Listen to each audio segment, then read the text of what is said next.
ಕೊನೆಗೂ ಈಡೇರಿತು ಕೋಟಿ ಕೋಟಿ ಕನ್ನಡಿಗರ ಈ ಸಲ ಕಪ್ ನಮ್ದು ಎನ್ನುವ ಕನಸು. ಕ್ರಿಕೆಟ್ ಎನ್ನುವ ಕ್ರೀಡೆ ಗಲ್ಲಿ ಗಲ್ಲಿಯಿಂದ ಹಿಡಿದು ವಿಶ್ವ ಪ್ರಸಿದ್ಧವಾಗಿ ಬೆಳೆದು ನಿಂತಿದೆ. ಅದೇ ಕ್ರಿಕೆಟ್ನಲ್ಲಿ ಹಲವಾರು ವಿಧಗಳಲ್ಲಿ ಪಂದ್ಯಗಳನ್ನು ಆಡುತ್ತಾ ಬಂದಿದ್ದಾರೆ. ಅದೇ ರೀತಿ ಭಾರತದಲ್ಲಿ IPL T20 ಕ್ರಿಕೆಟ್ ಅನ್ನು BCCI 18 ವರ್ಷಗಳಿಂದ ಆಯೋಜಿಸಿಕೊಂಡು ಬರುತ್ತಿದೆ. ಇನ್ನು ಕರ್ನಾಟಕದ RCB ತಂಡವು ಅಪಾರ ಸಂಖ್ಯೆಯಲ್ಲಿ ಅಭಿಮಾನಿಗಳನ್ನು ಹೊಂದಿದ್ದು IPL ಆರಂಭವಾಗದಿಂದಲೂ ಒಂದೇ ಒಂದು ಟ್ರೋಫಿಯನ್ನು ಮೂಡಿಗೇರಿಸಿಕೊಂಡಿರಲಿಲ್ಲ. ಇದು ಕೋಟಿ ಕೋಟಿ RCB ಅಭಿಮಾನಿಗಳ ಆಸೆಯಾಗಿದ್ದು ಕೊನೆಗೂ ಈ ಸಲ ಕಪ್ ನಮ್ದು ಎಂದು ವಿಜೃಂಭಣೆಯಿಂದ ಸಂಭ್ರಮಾಚರಣೆ ಆಚರಿಸಿಕೊಂಡರು. ಅಹಮದಾಬಾದ್ನಲ್ಲಿರುವ ನರೇಂದ್ರ ಮೋದಿ ಸ್ಟೇಡಿಯಂನಲ್ಲಿ ಪಂಜಾಬ್ ಮತ್ತು RCB ತಂಡಗಳು ಫೈನಲ್ನಲ್ಲಿ ಮುಖಾಮುಖಿಯಾಗಿದ್ದವು. RCB ಟಾಸ್ ಅನ್ನು ಸೋತು ಬ್ಯಾಟಿಂಗ್ ಅನ್ನು ಆರಂಭಿಸಿತು.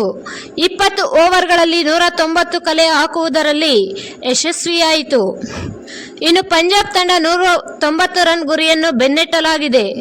ಅಂತಿಮವಾಗಿ 184 ರನ್ಗಳನ್ನು ಹೊಡೆಯಲು ಮಾತ್ರ ಸಾಧ್ಯವಾಯಿತು. ಇನ್ನು ಅಂತಿಮ ಫೈನಲ್ ಪಂದ್ಯದಲ್ಲಿ RCB ಗೆಲುವು ಸಾಧಿಸಿದ ನಂತರ RCB ಕನ್ನಡಿಗರ ಸಂಭ್ರಮಾಚರಣೆ ವಿಶೇಷವಾಗಿ ಆಚರಿಸಿಕೊಂಡರು. ಮಂಚೇನಹಳ್ಳಿಯಲ್ಲಿ RCB ಅಭಿಮಾನಿಗಳು ಮಂಗಳವಾರ ಬೆಳಗ್ಗೆಯಿಂದಲೇ ಗಣಪತಿ ದೇವಸ್ಥಾನದಲ್ಲಿ ಅಭಿಷೇಕ, ಅರ್ಚನೆ, ವಿಶೇಷ ಪೂಜೆಯನ್ನು ಹಮ್ಮಿಕೊಂಡಿದ್ದರು. ರಾತ್ರಿಯಲ್ಲಿ ಪಂದ್ಯ ಆರಂಭಕ್ಕೂ ಮುನ್ನ ಕೇಕ್ ಕತ್ತರಿಸಿ ಪಟಾಕಿ ಸಿಡಿಸಿ ಅನ್ನಪ್ರಸಾದವನ್ನು ಮಾಡಿದರು. ಪಂದ್ಯವನ್ನು ವೀಕ್ಷಿಸಲು ಸುತ್ತಮುತ್ತ ಹಳ್ಳಿಗಳಲ್ಲಿ ಪ್ರೊಜೆಕ್ಟರ್ಗಳನ್ನು ಅಳವಡಿಸಲಾಗಿತ್ತು. RCB ಗೆದ್ದ ಕೂಡಲೇ RCB ಅಭಿಮಾನಿಗಳ ಘೋಷಣೆಗಳು ಕೂಗುತ್ತಾ ಸಂಭ್ರಮಾಚರಣೆ ಮಾಡಿದರು. ವರದಿ ಶಶಿಕಿರಣ್, ಮಂಚೇನಹಳ್ಳಿ.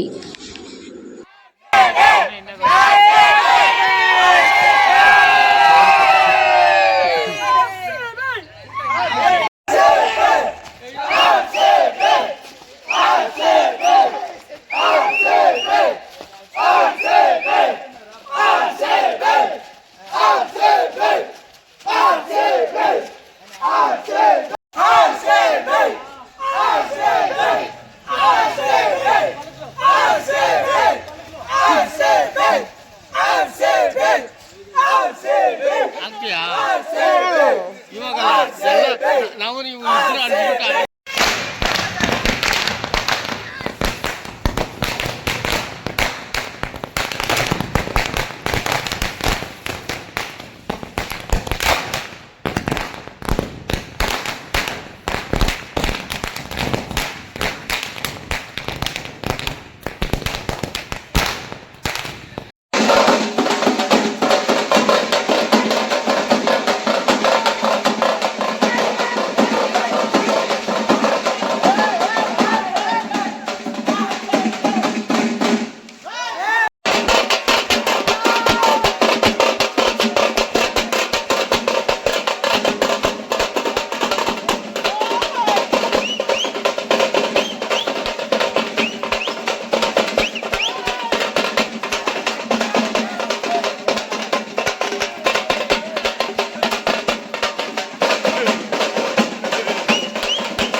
ನಮಗೆ ತುಂಬಾ ಖುಷಿ ಆಗ್ತಾ ಇದೆ.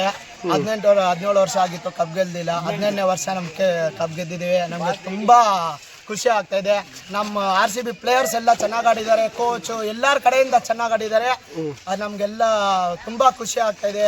ಬ್ಯಾಟ್ಸ್ಮನ್ ಅಷ್ಟೇ, ಕೊಹ್ಲಿ ಎಲ್ಲರೂ ತುಂಬ ಅಂದರೆ ತುಂಬ ಏನು ಇದಲ್ಲ. 10 ಟೀಮ್ ಮೇಲೆ ಗೆಲ್ಲಬೇಕು ಅಂದರೆ ಅದು ಸುಮ್ಮನೆ ಮಾತಲ್ಲ. ಫೈನಲ್ ಹೋಗಿ ಫೈನಲ್ ಗೆದ್ದಿದ್ದಾರೆ. ನಮಗೆ ತುಂಬಾ ಖುಷಿ ಅಂದ್ರೆ ಖುಷಿ. ನಾವು ಪಂಜಾಬ್ ಅವ್ರ ಮೇಲೆ 6 ರನ್ ಮೇಲೆ ಗೆದ್ದಿದ್ದಾರೆ. ನಮ್ಗೆ ತುಂಬಾ ಚೆನ್ನಾಗಿ ಟಾರ್ಗೆಟ್ 190. ನಮ್ಗೆ ತುಂಬಾ ಅಂದ್ರೆ ತುಂಬಾ ಖುಷಿ ಆಗ್ತಾ ಇದೆ. ನಮ್ಗೆ ಹೇಳ್ಕೊಳಕ್ ಆಗ್ತಾ ಇಲ್ಲ, ಅಷ್ಟೊಂದು ಖುಷಿ ಆಗ್ತಾ ಇದೆ. ಈ ಜಯ 17 ವರ್ಷದ ಪ್ರತಿಫಲ ಇದು. 17 ವರ್ಷದ ಕಷ್ಟಕ್ಕೆ 18ನೇ ವರ್ಷ ಗೆದ್ದಿದೀವಿ. ತುಂಬಾ ಖುಷಿ ಆಗಿದೆ. ಸಾರ್ಥಕ